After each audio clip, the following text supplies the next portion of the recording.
has risen, declaring misery no more defeat.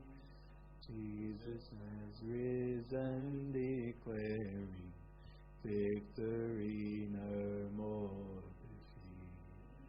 Resurrection is my song. Resurrection gave me life. Resurrection made me strong. Jesus, my Lord, is alive. Resurrection made me strong. Jesus, my Lord, is alive. Jesus is risen in glory.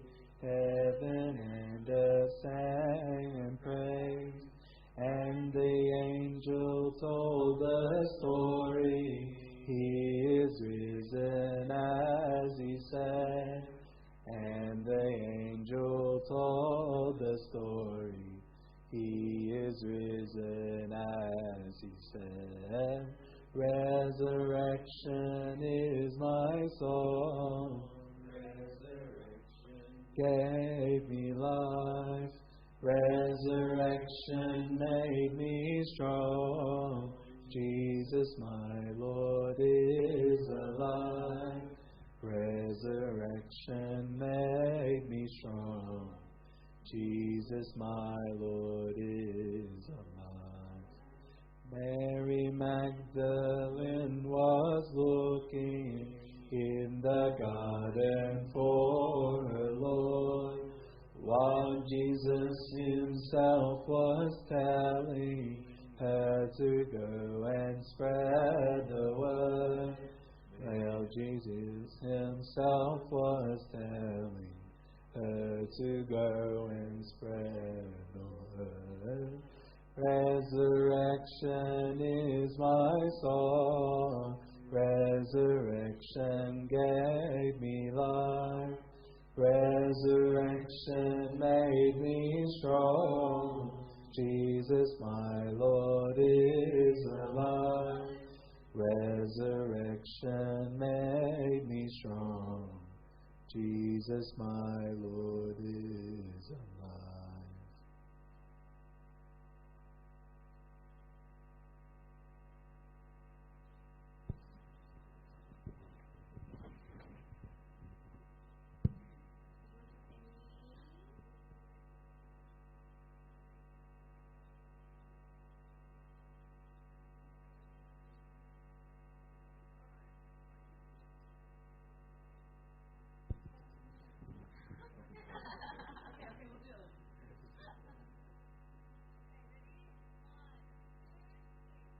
How lovely it is to get together in love. Our Lord teaches us when to meet in my name together. I'll always be in between their gather. Oh Lord, come now and join us here. We ask you to come and give us cheer. Fill us with joy from your Holy Spirit, and peace no riches can provide. Our Lord, come now and join us here.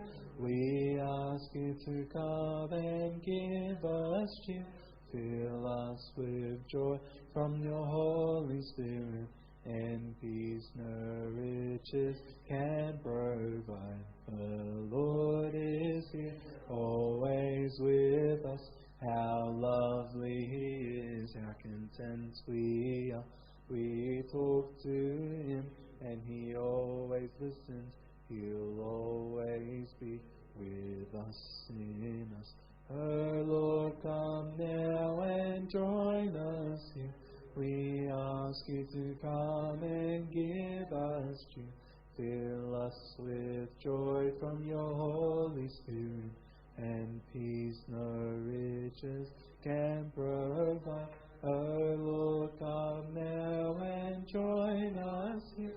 We ask you to come and give us cheer. Fill us with joy from your Holy Spirit, and peace no riches can provide.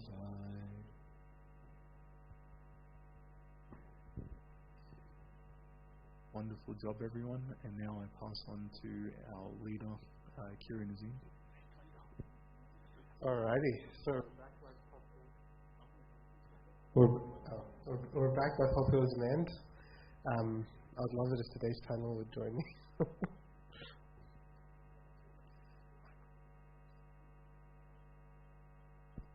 Michael. Do we have the iPads?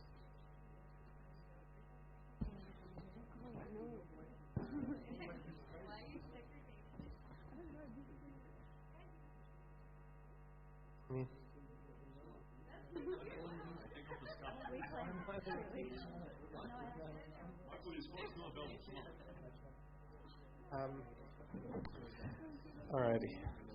So instead of introducing them, I'm going to get them to introduce themselves while I set up this. Why? What am I?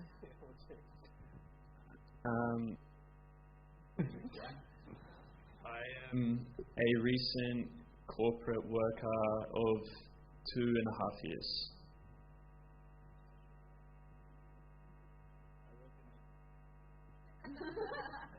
Yeah, from home. I work for an accounting company. Hi, my name is Luke. Hi, Luke. Hi, John. Hi, everyone. And I am a recent graduate as well. Started working as a doctor this year as an intern. And yeah, it's been fun. Quotation marks. Hi, I'm Maria, and I'm a uni student. Hi, Maria. And I'm studying teaching. Hi, I'm Cassie, and I'm a radiographer. Cassandra. And pardon? For 3.5 years. So not recently. Were you always in Melbourne this past month? No, I wasn't. I'll tell you about that later.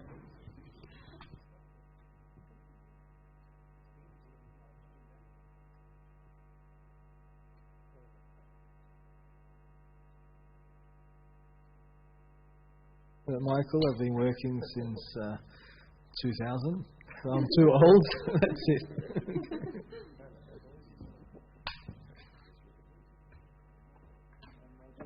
Fun. Operating on people. Thank you. Very excited to have everyone here. I'm just going to quickly run through the scenarios we went through last time. We're not going to discuss them, just run through them. You're at work or uni and there's a function providing free lunch. You're fasting and you're not eating. People ask you why. No, it's actually... Wait. It's Friday afternoon after a long week. Everyone's going to a nice bar after work. What do you do?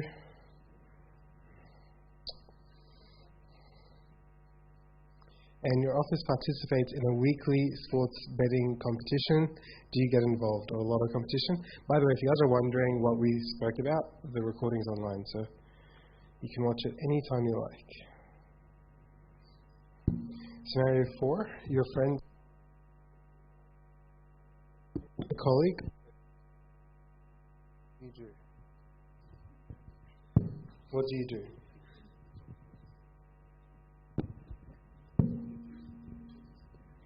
And the last one we discussed last week was people start discussing how narrow-minded Christians are in the context of abortion and the LGBT community. What do you do? So today we've got another 5 scenarios. These will be our last 5 scenarios. Maybe in the future we'll do another one with new scenarios, but we'll stop there for now.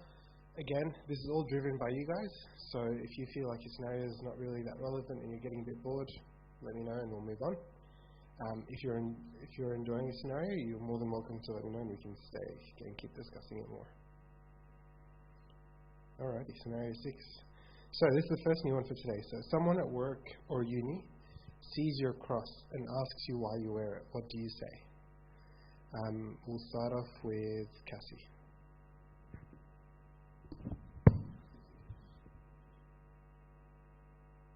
Okay. I wear it because it's a symbol of our Lord's sacrifice for us, his ultimate love, basically. Is that enough? Yes. No. Would you actually say, would you say it? Or would you just be like, oh, no, it's a family thing? No, you would say it. Okay. Also, sorry, I just wanted to say one more thing. Before I forget, the whole aim of this is for us, it's important as Christians that we stand out. Okay, we can't, as Christians, be the same. So the scenario they presented last week was, if they're arresting all of the Christians in the state, would your friends give you up, or would they say, no, he's not really Christian? So it's very, very important that we always stand out. Does anyone else have anything to add or say? This happens to... I wear this bracelet. I wear this bracelet. And it's just something you get from like the monasteries in Egypt. And people just randomly will be like, oh, does that mean anything, or why do you wear it?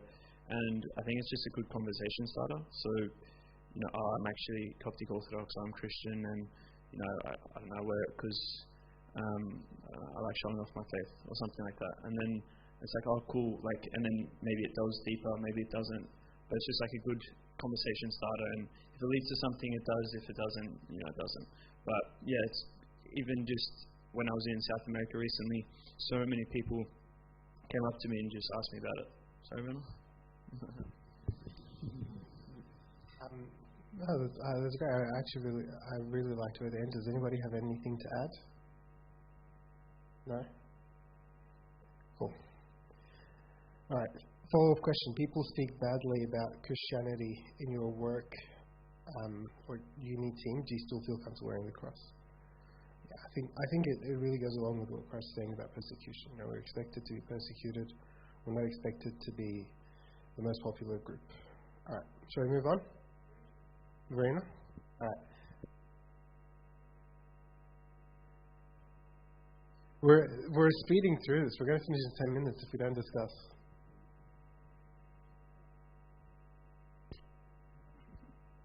I have a story of when this happened to me at uni recently. Start of this year, I was put in a uni group with someone. They turned up to uni. It was appearance of a male, but they turned up to uni in a pink miniskirt. And I was instantly wary about having my cross on show.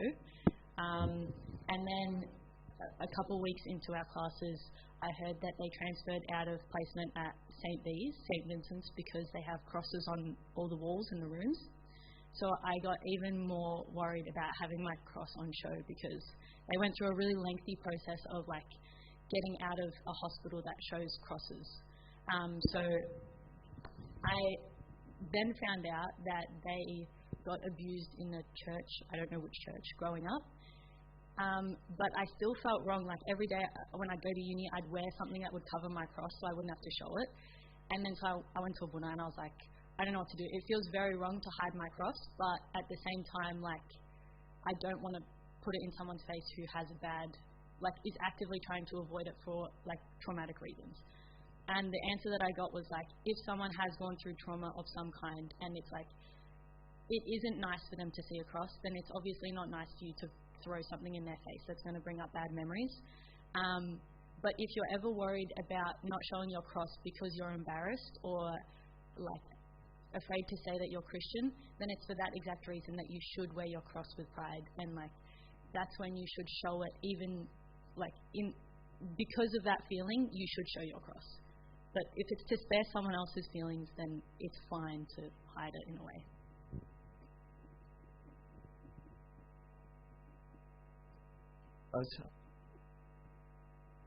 It's where you wear it. The guy's wearing a pink miniskirt.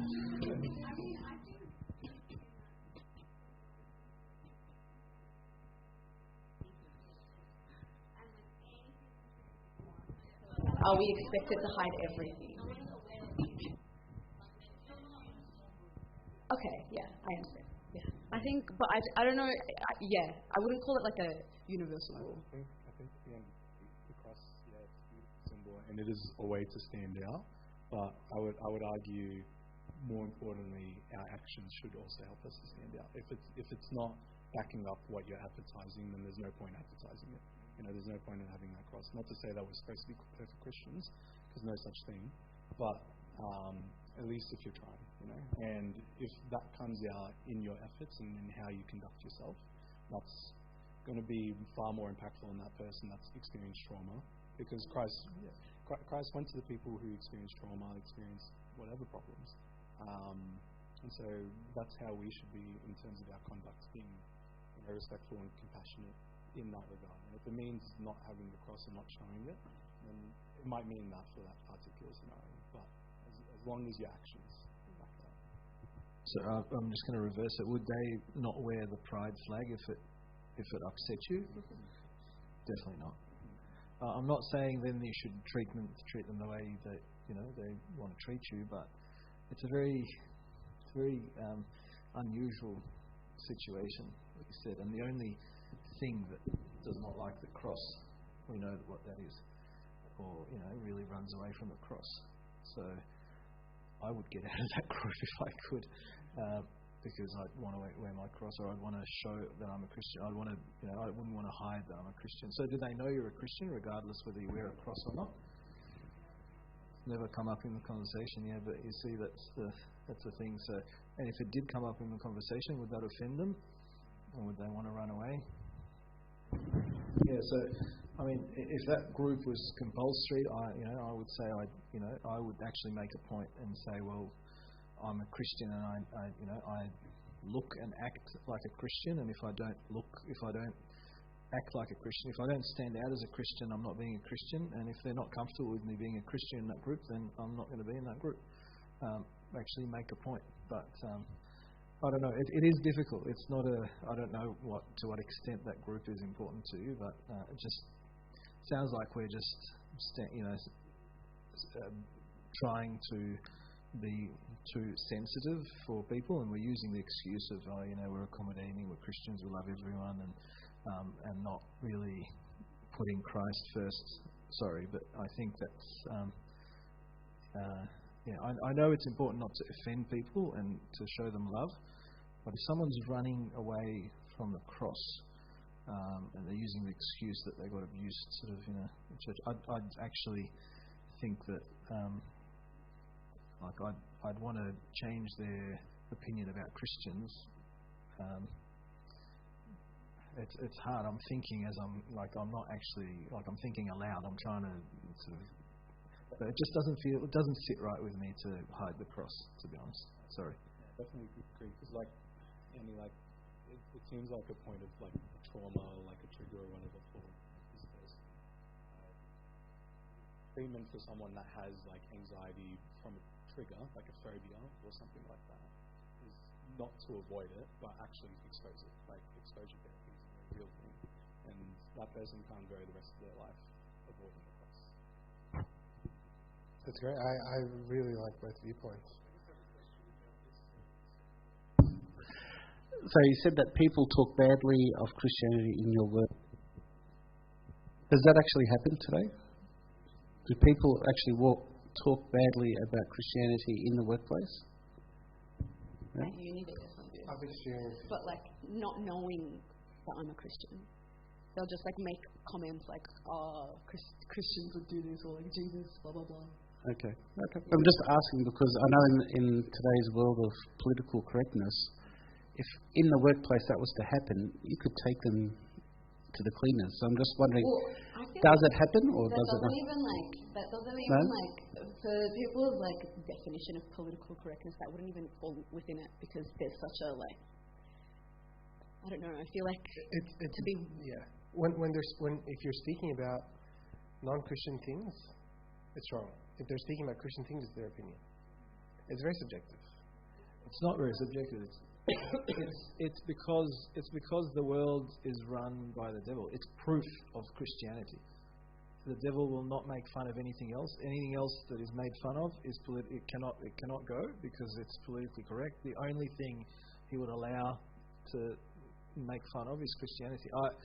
I wouldn't stand anything like that in the workplace. I wouldn't. And as a medical student, so not as a doctor, I actually would stand up for that. I remember we had a tutorial with a surgeon. I was a fourth-year medical student, and now that was fourth-year medical students probably before you guys were born. But We were having, the guy was trying to tell us that clinical examination, so putting your hand on a patient, is important. You need to examine the patients. And he was a vascular surgeon. He was just trying to be funny. So he said, so they used to call it, laying of hands, and he was referring to Christianity. And then I just, as soon as he said that comment, I said, "Excuse me, I'm a Christian, and I don't appreciate your humour. It's offensive to me." And he just stopped and he said, "Oh, I'm sorry." And and for a vascular surgeon in 1990, what was it, 6, to actually sort of say sorry to a medical student was almost unheard of. Today they sort of a bit nicer and treat you as a human being, but then it wasn't the case. So anyway, I think you should stand up for your faith, and you'll see the support that you get from Jesus at the time that you do that. They are making badly, then you should not be hiding your cross. You should actually be taking them to the cleaners. And this is the difference. No, this is absolutely what you should be doing. If someone is in the workplace, making fun of your faith, then it's not tolerable for you to make fun of any other group. So why do we allow it to be acceptable for us? And turning the other cheek is not about this. So you guys actually should stand up in your workplace, as Michael's example, and say, "Oh, actually, I'm very highly offended by the words and by the things that you're saying." This is the only way that you will wake them up, any chance of waking them up, and also it's the just thing to do. So we're not talking here about you persecuting them. We're talking about you standing up for being persecuted. So I think it's actually for our Christian faith. So it's interesting that you've sort of lumped this with if someone asks you, do you wear your cross or do you hide your cross? No, don't hide your cross. And at the same time, if someone is actually making fun of your faith, someone's making fun of your Christ, your Lord, then you should stand up for that. So that's your opportunity. You may be ridiculed for it, right? And not everyone would respond necessarily how, in Michael's situation, they would respond. But you should make a point of, at the very least, make the point that that's not acceptable. Can I ask a follow-up question to that? Is that different to turning the other cheek? Turning the other cheek is a different.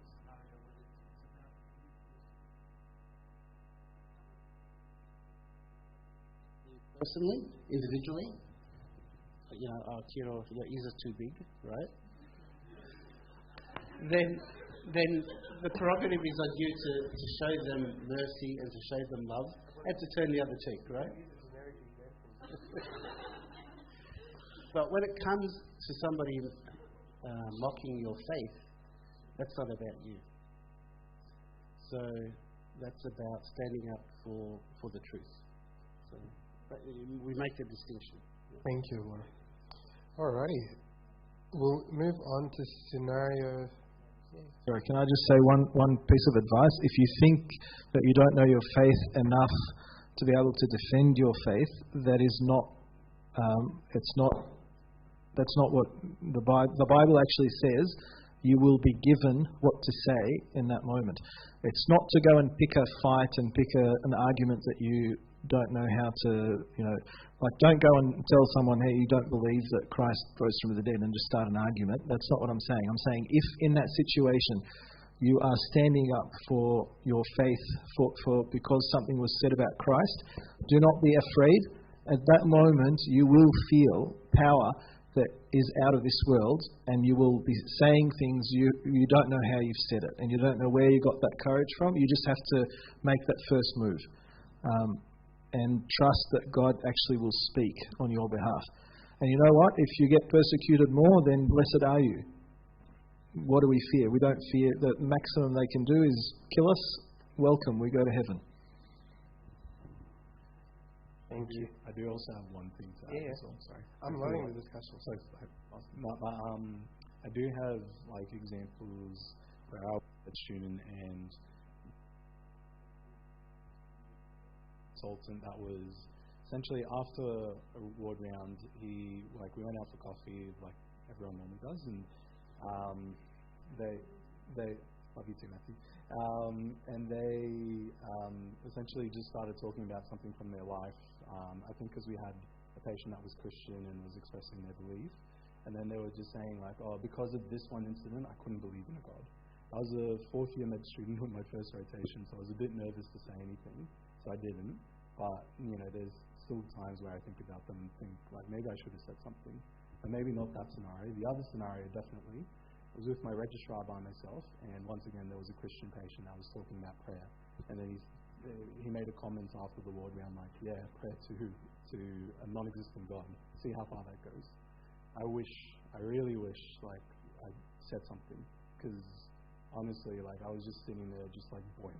And I think it's like when people realize if you've been, oh, actually I'm a Christian, he would have been so embarrassed. Yeah, he would have. Like that sort of, like that person, he was saying that because he thought he had a like-minded crowd. Yeah.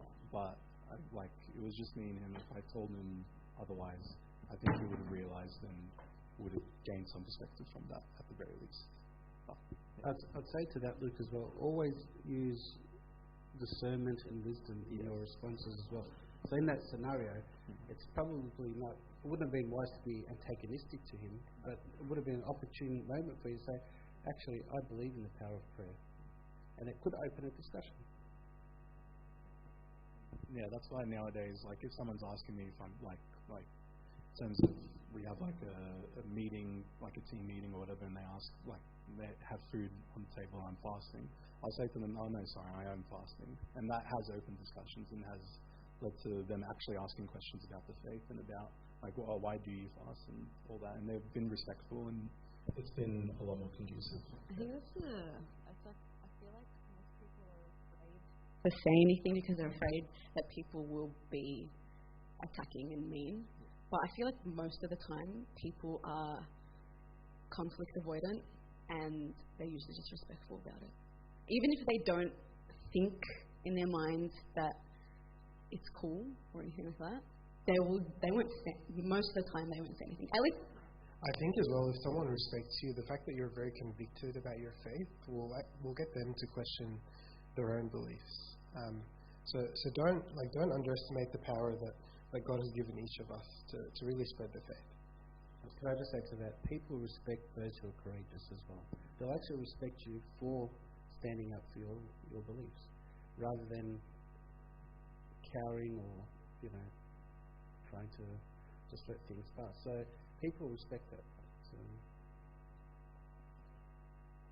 Alrighty. Scenario 7. This is the one that I thought we'd have the most discussion about, not scenario 6. So this should be interesting. You're in a competitive environment where you need to perform best to be recognized and progress in your career. And I think that's most environments these days. To what extent do you put yourself last and others first? John, you've been very quiet. It's a tough one. It's a tough one.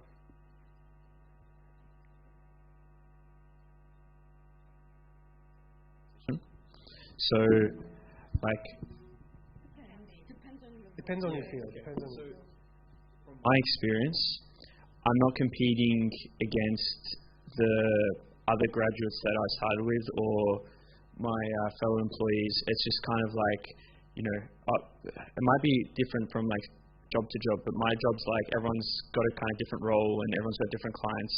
So then I'm just trying to get my job done on a client, and then if I get recognized for it, it won't kind of impact someone else's recognition. And I think it's not as toxic as like, if I can kind of get up, they'll go like down, or if I get that promotion, they won't get it, or there's one of us fighting for a promotion. So it might not be that relative to me, but I just think you do the best you can, but just in the most respectful way possible. Just do your best, and then feet and and kind of offending someone else. I have a question.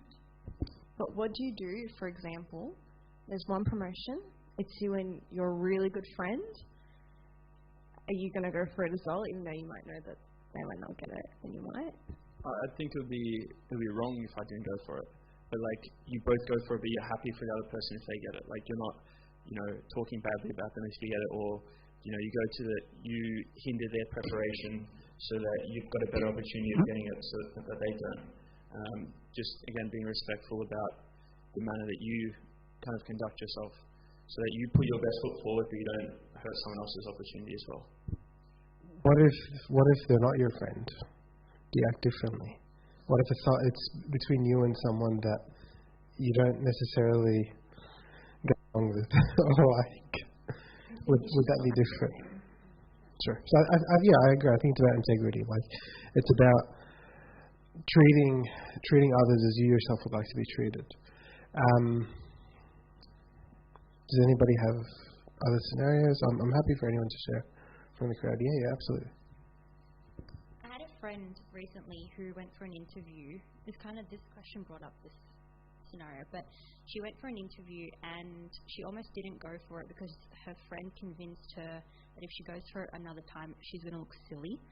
So when I was talking to her, I convinced her to give it a shot. So the whole friend thing. And then she was coming out of the interview. The girl that told her not to go was after her, and she still helped her and told her the questions before she went in. So to me, I was like, oh my God, that's so much better person than I would be, to be honest. So there are people that just work on themselves to try be better at their job without having to put others before themselves or after themselves. I actually really, really like that. I think it's about doing your best and just trusting the rest of God, and whatever happens, happens.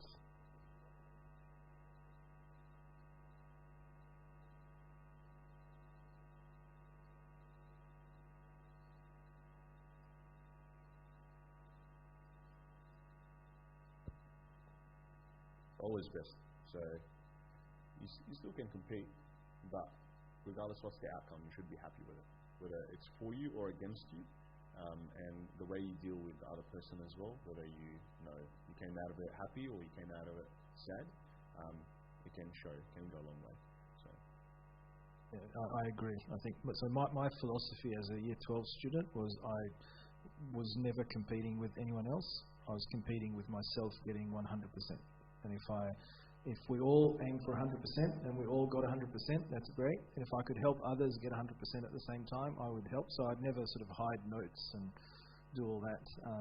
So you just aim to do the best that you can, basically, and trust that whatever you are meant to do, whatever God has in store for you, you will do.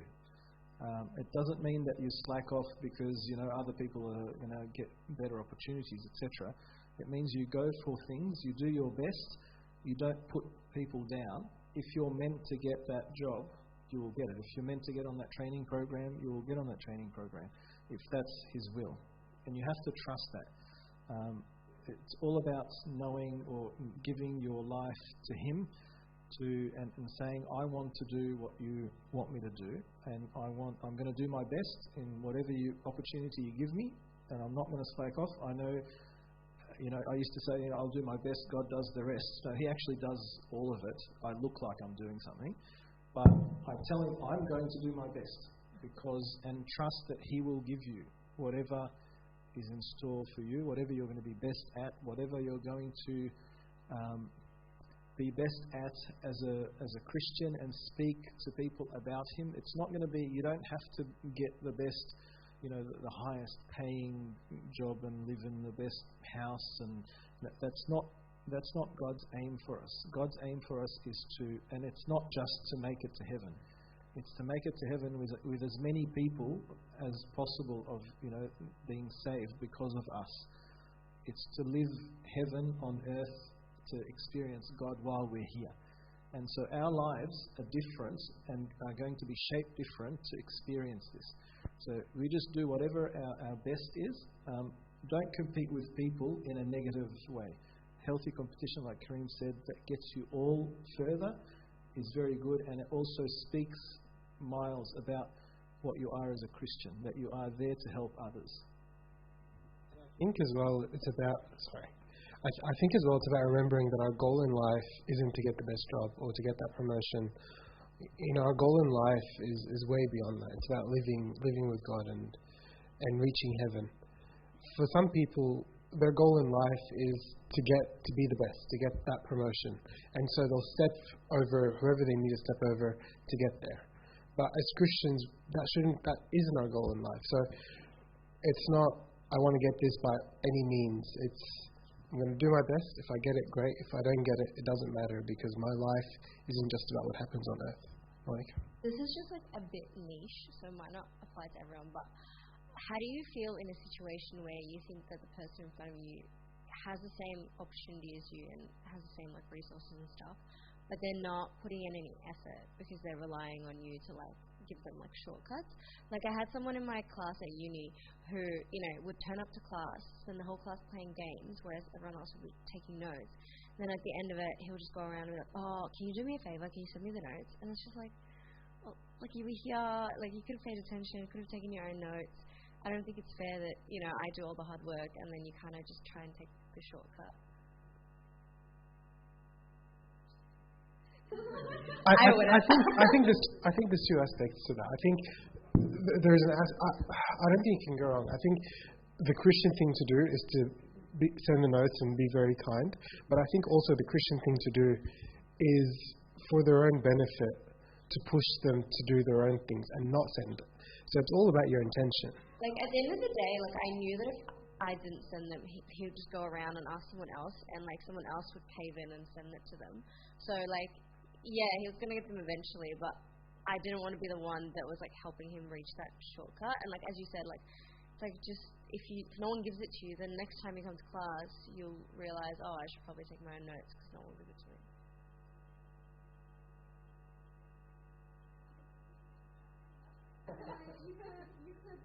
No, it depends on the relationship with the person, but like just give them notes and just be like, oh my, I noticed that like give them the wrong notes. Oh, you could just like suss it. Or just handwrite your notes, because my handwriting is terrible, so no one can read it, so give them your handwritten notes and say, I was going to say, like, you could just suss with them, like, I noticed you always play games in class. Do you want to be here? I don't know, just like try and delve deeper and like try and find a way to encourage them.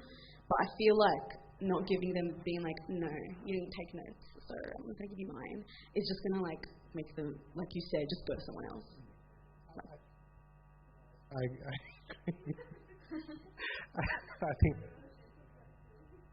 I think we had a question from Joel about this.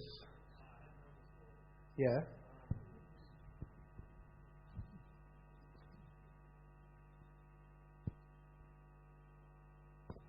I don't know if it's. I had sort of a similar sort of story back when I was in high school, and actually a little bit in uni as well. I might have been seen as like a studious sort of type of person. So people always used to come up to me and be like, "Hey, could you help me out with this? Like, could you like give me the homework, basically?" And I was very adamant on not giving them the homework. Like, obviously, like you wouldn't give it to them, but I would go out of my way to like help them out. Like, I'd help them just like go through some parts which they couldn't understand, and like if that could help them, I was very strict on not giving them any of my work, because I was like, I worked hard for this. I don't want to have like the same answers as me, but I was definitely like helpful enough for them to get to the same answer that I got to. So I think that's something that we could definitely start to do. Yeah.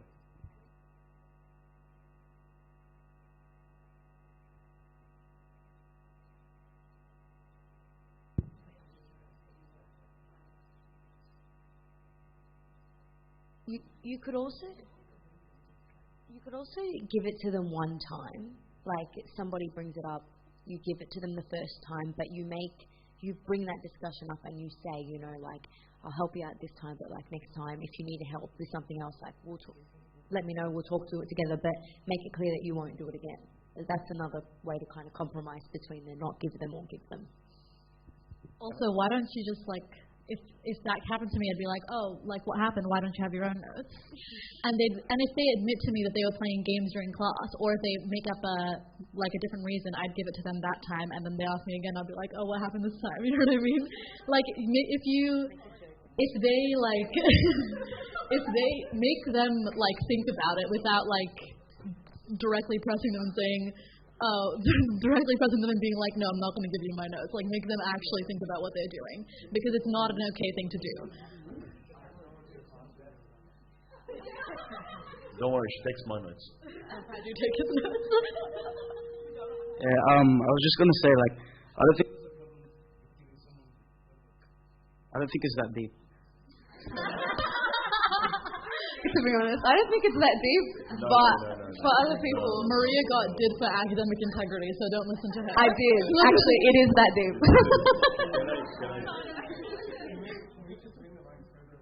Can I just say something? At uni, you give anyone your work, and you could get done for it easily. All right. So, true story. I did share my notes with someone at uni. And they copied it word for word and submitted it as their own assignment. I was in third year and they were in second year. All right, so nothing got to do with me. I already finished, passed the unit, got my grades. Yeah, they took my grades back from me, and they had to go through their paperwork and all that drama. So do not share your notes. I'm sorry. Do not share your work. Okay, especially if it can be used against you. Simple. Can I add a different spin to this scenario? Just back to this scenario. In terms of definitely don't share your work with others. It's actually against academic integrity. So, yeah, lecture notes are different, but really out of love, that person should actually be it's not. I'm sorry, lecture notes is also the same. Some unis actually forbid it. They should be working hard for their own sake. But so out of love, in fact, you're doing them a favour by making them actually work. But anyway, this scenario, right? It's fine to be ambitious, right? It's good to be ambitious, and it's good to. And competition sometimes drives us to work harder.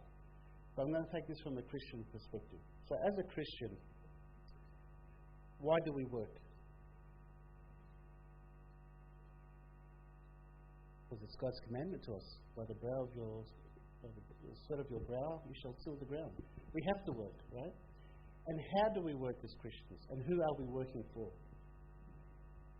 Ultimately, we're working for God. We're servants of God. But when I'm employed to work, I'm being paid a salary to work. Am I being paid a salary, and I'm not looking at anyone, to be sitting at home and putting a cup on my space bar to pretend I'm working? Name and shame. I'm not looking at anyone, right? Name and shame. Am I working? Am I being paid, right, to actually work for 1 hour and then have a coffee for 3 hours with my work colleagues? So as a Christian, right, I have to be honest in my work, right? And when I'm honest in my work, I'm actually going to work very, very diligently. I'm going to be honest in all that I do and the time that I'm supposed to be working. So here in the scenario it says, you've got to work, you need to perform best in order to be recognized. I have news for you. If you are actually a Christian in your work ethic, you'll be promoted before you know it.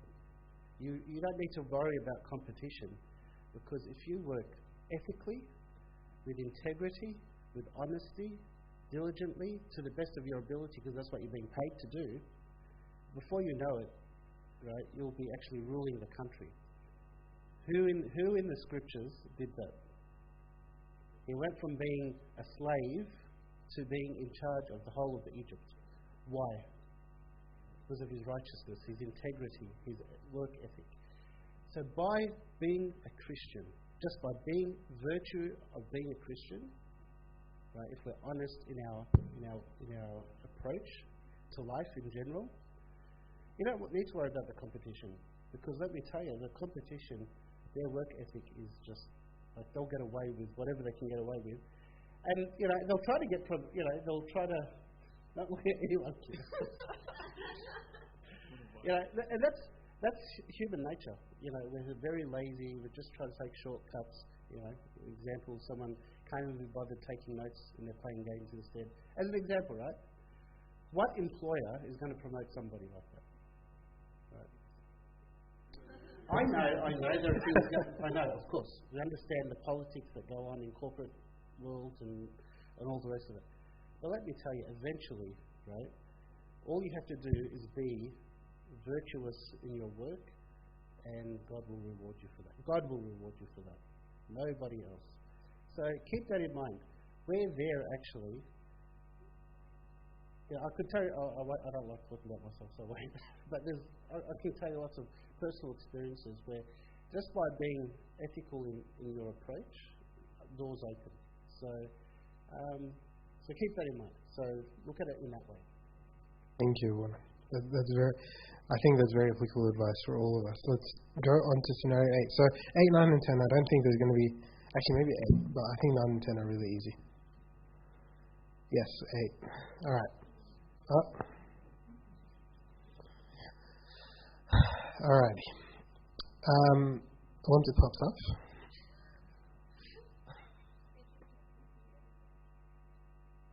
I did. Alright, it's basically, alright, there we go. It is Pride Month. It actually is at the moment, Pride Month, in case you weren't aware. I'd be very surprised if someone wasn't aware. And your workplace suggests everyone wears rainbow lanyards and display their pronouns on their name badge. What do you do? I'll pass this one to Michael. Last week. We covered this last week. I wouldn't do it. And if asked, I would just say in these words, I would say I don't support that ideology. If you want to say it in less complex words, I don't believe in this political movement or agenda, because this is not, because inclusivity or being inclusive and loving is in the heart. It's not by wearing a rainbow. And I don't agree with a lot of the stuff that this rainbow stands for. It started out about everyone being equal, but it didn't even have white and black and anything in it, and then you just keep adding colours not to offend people. But what it really stands for now is just being, talking is, in my mind, is making, talking to children about sexuality and being aggressive if you don't agree with this ideology. It's pushing people and it's forcing people. It's completely against it. So I don't believe in it. The real rainbow is in my heart. I don't have to wear it. I love everyone. As a Christian, I believe we're all equal, created in God's image. And so I don't need a rainbow to believe in that. Now, if then pushed and, you believe in God, God doesn't exist or whatever, and, I'd say, well, if God doesn't exist, then anyone can make up their own rules.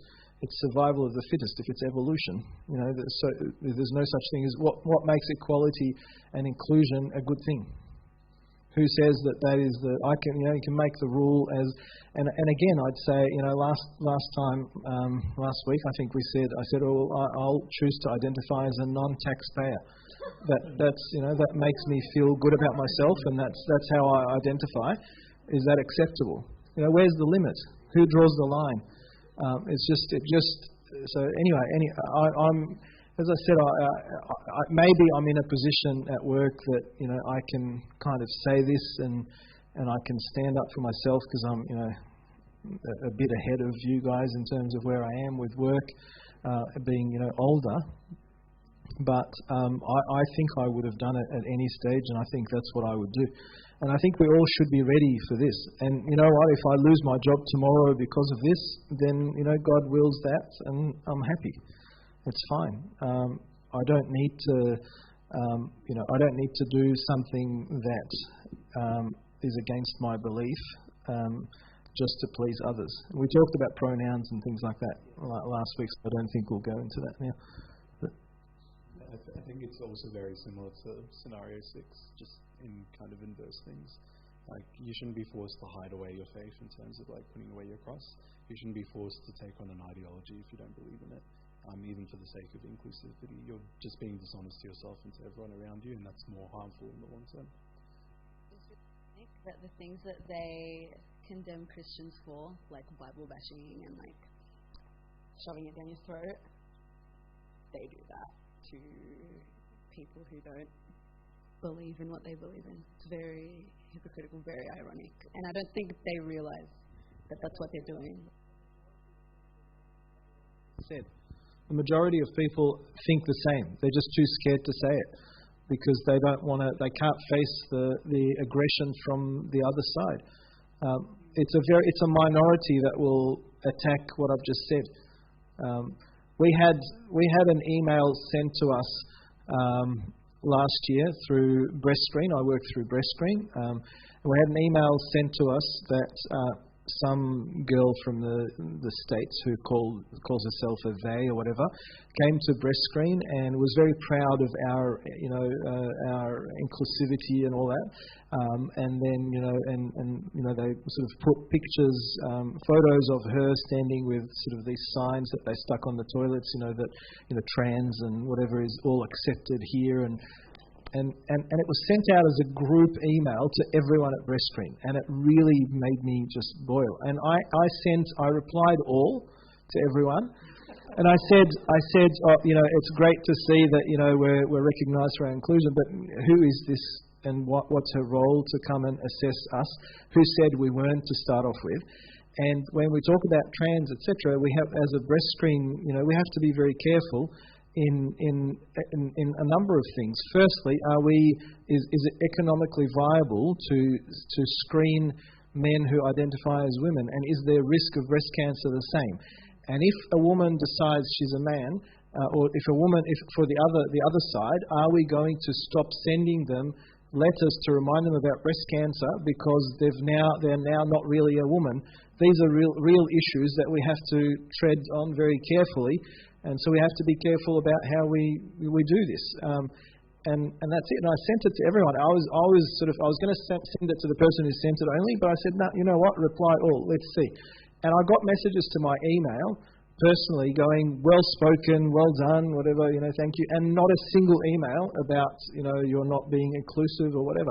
Because I raised issues that are important. Are we going to stop screening women or sending them letters to say come and screen every 2 years just because they've now identified as a man?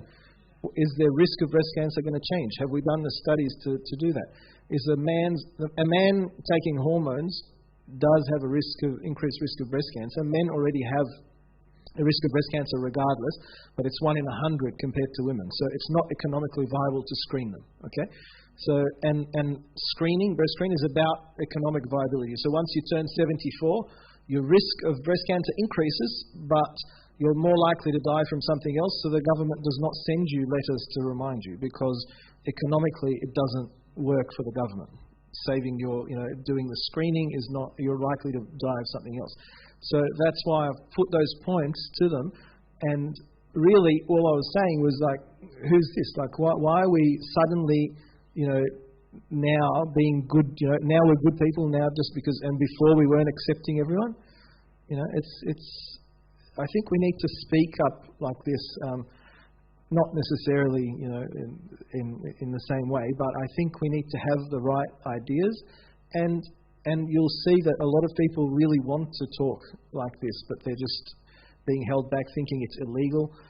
Thinking it's going to be, it's going to offend someone, therefore, and they're going to get aggressive, etc. So I think we need to be a little bit more courageous and believe that when we speak the truth, we'll be supported from above.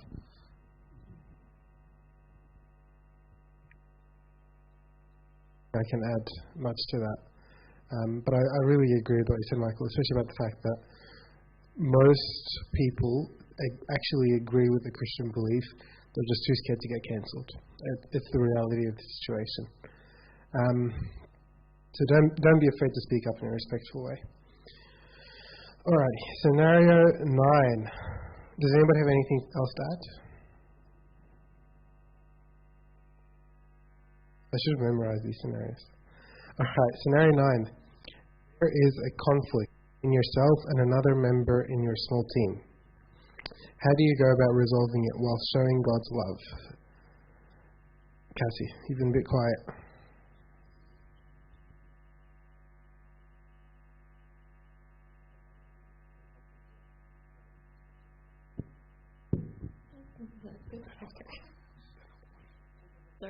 Okay.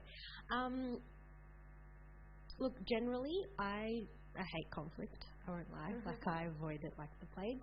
But how do I go about resolving it? Honestly, just be respectful and try and resolve it in a polite manner. If you have an issue, just communicate with the person that you're having an issue with, and just get to the bottom of what's happening to figure it out. Basically, be respectful, be polite, but I think in terms of showing God's love, just forgive and kind of move on, rather than holding that grudge and then making it worse as time goes on, especially if it's a small working environment.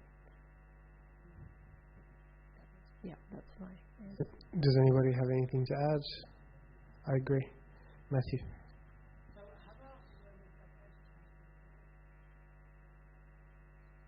We'll get back to it. But they will deal with it. Because we just moved past the question. Yeah. Come on.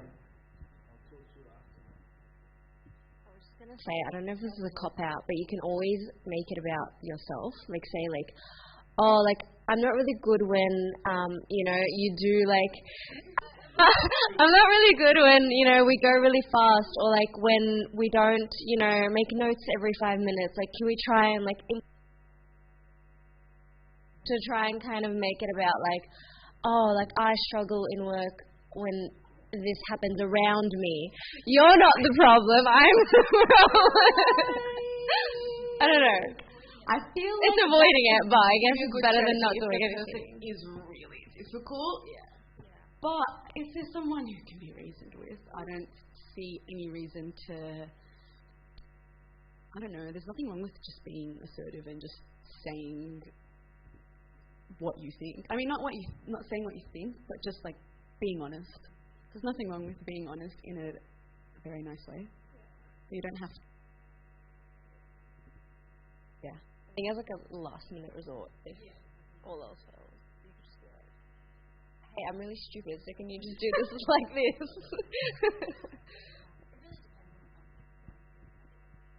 Well, if it's a personal conflict, then like just directly say it. But if it's like something like not taking notes, I feel like everyone in the group will bring that up. Like, it's not just going to be you. But it depends on the conflict. Just be honest, respectful, and then move on. I actually take Monica's approach, and like especially, I don't know. I've just been always taught at work, don't bicker. It's not worth it. Just like I don't know. It really is situation dependent. Like speaking with a colleague is very different to speaking to someone that's sort of under you at work, or speaking to a boss. I think it's very, very situation dependent.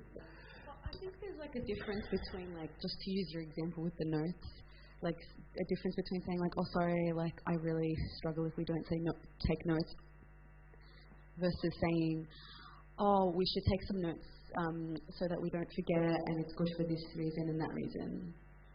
But sometimes you're speaking to a wall. Like, sorry to say.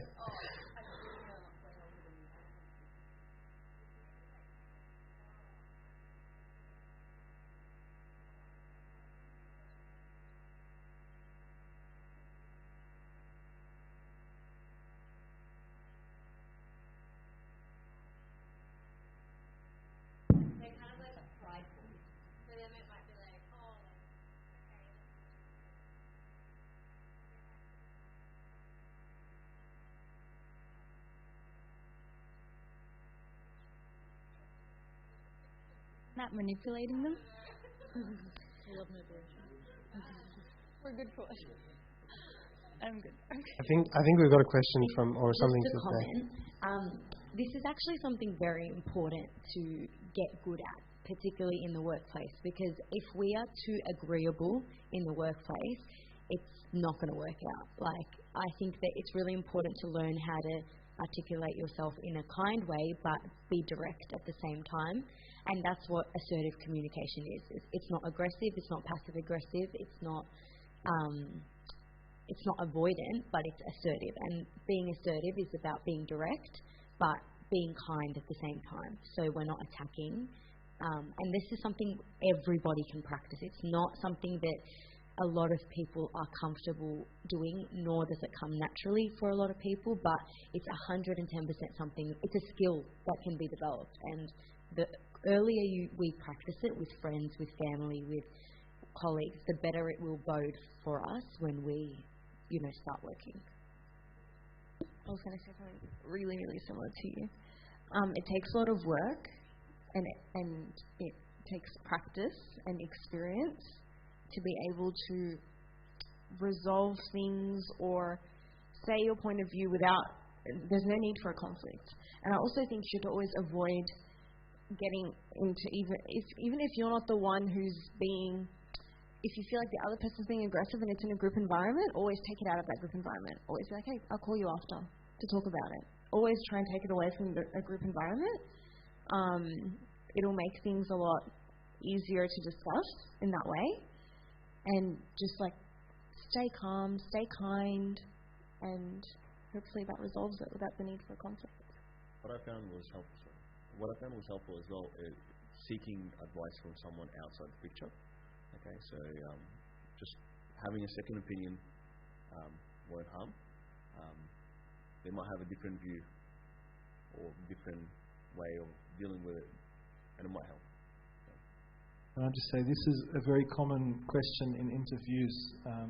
So we interview a lot of people for jobs, and we ask them, tell us about a time you had a conflict with someone and how you went about resolving it. So, and the model answer for doctors, any of the guys down there, is always, the cliche is, I'll take them for a coffee and we sit down and talk about it.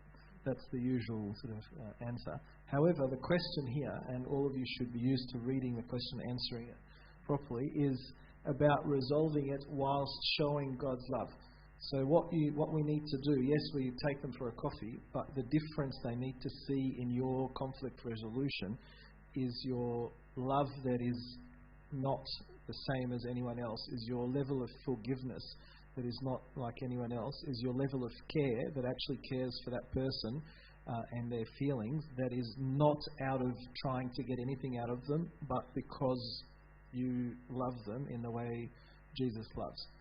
That's how you should. So this conflict, it can be used as an opportunity to stand out in dealing with that like a Christian. So you forgive when others wouldn't necessarily forgive. You continue to love when others would just give up. That's the difference in this conflict resolution while displaying God's love, I think. Just quickly, I have a really good example of something similar that happened to me at work. So I have people who report to me at work, and I had to have it's mandatory to come to the office 2 days a week, and so I had to be like, okay, it's mandatory for everyone to come to the office 2 days a week, and I had this one person at work who straight out refused. He's like, no, I'm not going to come. And he's like, I'm not going to go. And I'm like, but it's like the company. He's like, I don't care. I'm not going to come. And so I was like, okay. And he was doing this to me in a group environment as well, in our whole team. And I was like, no worries, we'll discuss it offline. Okay. So then I'm already worried about going to me because I know he's already not happy about the situation, and he's going to yeah. So he goes to me, all right, I'm going to go get medical certificate saying I don't need to come into the office. So are you going to accept it then? And I'm like, okay, if you get me a medical certificate, I will take it to my manager, I'll discuss with him, and then we'll see what we can do for you.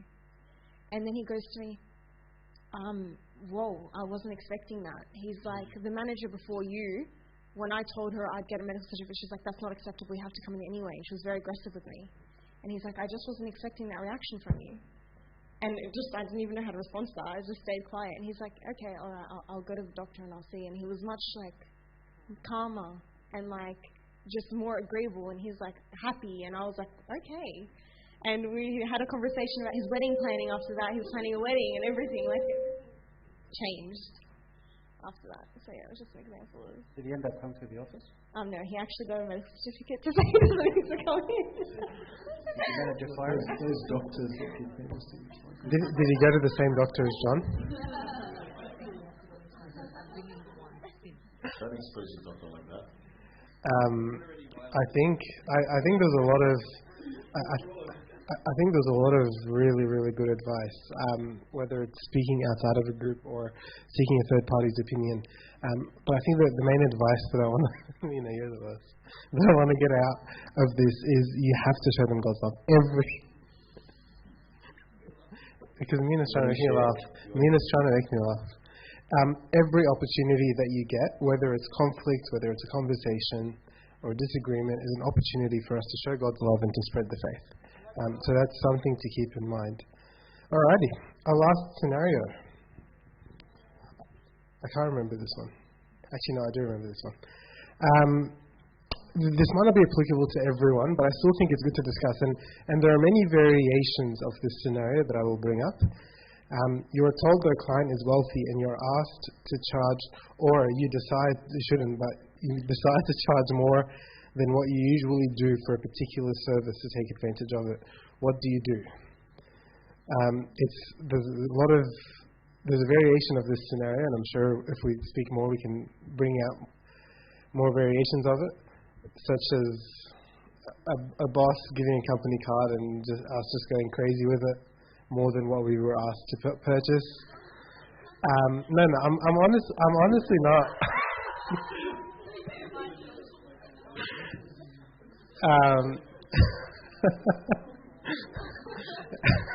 Don't worry, Madonna, I wasn't thinking of you. Alrighty, who wants to go with this one? Who wants to have a go? I've been put in this scenario many times, by the way. Many times. I'm scared. I've been put in this scenario many times where a certain service is X amount, and because the client is wealthy, we're asked to try and either upsell to something they don't need, or just do the same service and charge X plus 10 or whatever. It's usually not 10. Usually 20. Does anybody have any thoughts? I'm happy for anyone to take this one.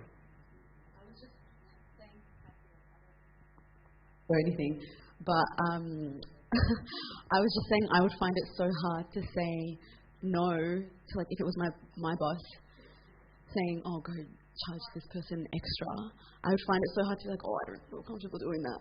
I think it's even harder when you're actually cut off the extra charge. So when you're on commission. I feel like I wouldn't even want to work for someone who is dishonest. What if you've been working for a long time with this person? This is the first time you've seen that side of them. Would you leave the job? Or if I was working for them a long time, I feel like I would maybe be a little bit more comfortable to, like, probe them about it. I don't know. I've never really been put in this situation. Well, look. I think we can all agree. I'm gonna keep this short and sweet. I think we can all agree that the answer is you don't do it. Okay, it's stealing, no matter how you frame it. Just because someone has more money, it doesn't mean they deserve to be ripped off. Okay, there's no way to frame it. Okay, it becomes a lot harder when our jobs are on the line. It happens once and you have a conversation. It happens twice and your boss is the one having the conversation. So I'm not going to tell you guys what to do, but I'm just going to end with a story. And I've shared this story with some of you before, and I really, really like it. So if you recognize it, that's great. If you don't recognize it, I hope it benefits you. This is a real story. I know this person myself. A very real person, very real story. It's not made up. This person, this is in Queensland. So this person worked as a lawyer at a law firm, and he was very good at his job. Right? He was, I don't know what makes a lawyer good, but he was really good at what he does. Okay, but he was also very Christian, and his Christianity never left his side. He was always doing things the Christian way, whether it was what his boss wanted or not. All right. So one day his boss pulls him aside and says, "So and so, I'm not going to say that. So and so, we're really happy with your work, and I think you're a brilliant lawyer, but I need a favor from you." And he's like, "Yeah, sure." He says, "When you come into the office, I need you to leave Jesus at the door." And the lawyer was a bit shocked at first, but then he said, "I can't do that, I quit." And he left. Now, the reason I really like this story is because I don't have a follow-up, 2 years later where this guy is very successful and God put him in this amazing new position. I really like this story because it ends on a sad note. Or not a sad note, it ends on from a world point of view, an unsuccessful view. But from a Christian point of view, he is more of a martyr than any of us, or more of a martyr than me at least. Because this person, it does not care about what's to come. He only cares about being a true Christian, about demonstrating God's faith and God's love everywhere he goes. All right? So, again, you do with that story whatever you like, but I think it's always a good... Any time I'm in a situation like that, I try to remind myself of that lawyer. Sometimes I don't live up to his standards. Most times I don't live up to his standards, but it's always a good reminder. If someone's willing to walk out of a job where they're extremely good at it, where they're comfortable, where they make a lot of money, and they don't have anything else lined up, that's a martyr. That's a true Christian. Did anyone have any other questions? I'm just going to wrap up with a quote that I think sums up what we've been speaking about for the last 2 weeks. It's from St. John Chrysostom. So essentially, what I want you, if you were napping for the last 2 weeks, or you weren't here last week, or you weren't concentrating today, the main message is it's okay to stand out. If anything, we need to stand out as Christians. We have to stand out. Because every time we stand out and someone asks a question or someone notices it, we have a chance of saving that person's life. God's given us that opportunity. And St. John Chrysostom says, let your soul breathe a spiritual fragrance, so that you may give the greatest benefit both to yourself and to your companions. And glory be to God forever. Amen. All right, I'm going to pass on to Cassie for announcements. Sorry. Okay. Can we give a round of applause to the panel and Kiro? Okay, fine.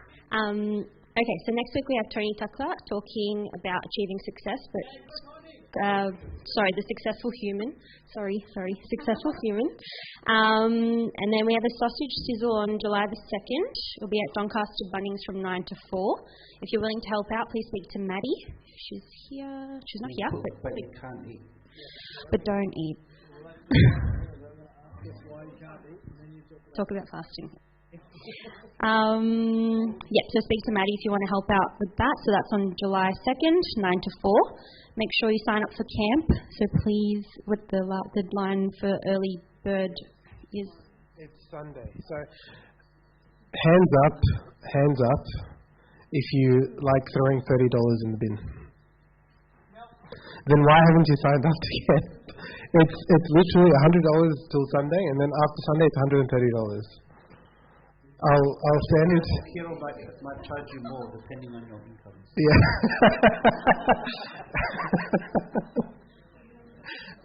This isn't commissionable, I can't. All right, hands up if you have signed up to camp. All right. What we're going to do is I'll send. Does everybody? All right. Hands up if you don't know about camp. All right. So I'll give some details for those who don't know. Camp, even though no one raised their hand, camp is the 4th to the 6th of August this year. We're going to go to CYC Adenac, and it's $100 for the full stay for both nights if you sign up by Sunday midnight. From 7 p.m. to 2 p.m. Sorry? What do you mean? Oh, I can't. All right. So please sign up. Please sign up. It'll be a lot of fun. We've got a really good topic. The topic is the walls between us, and essentially it speaks about the barriers between us and God in our own lives, and how we can recognize them and remove them. We'd love to see you guys there. So please sign up before Sunday. I'm probably going to harass you guys with another few more messages before Sunday, but please sign up.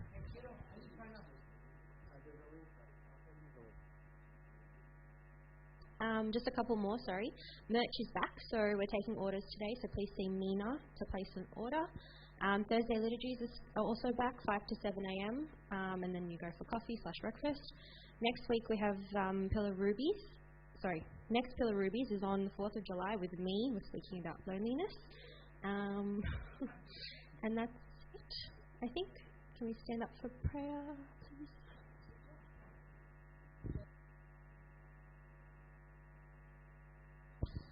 In the name of the Father, Son, and the Holy Spirit, one God, amen.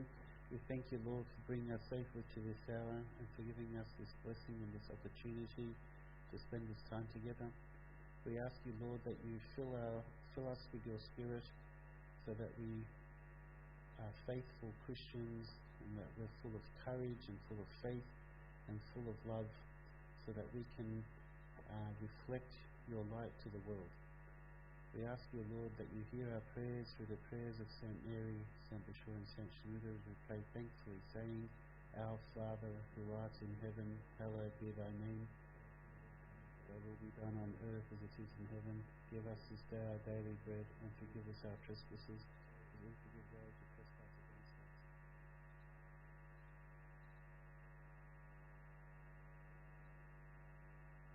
Love of God the Father, the grace of his only begotten Son, our Lord, God and Saviour, Jesus Christ, the communion of the Holy Spirit be with you all. Go in peace. The peace of the Lord be with you all.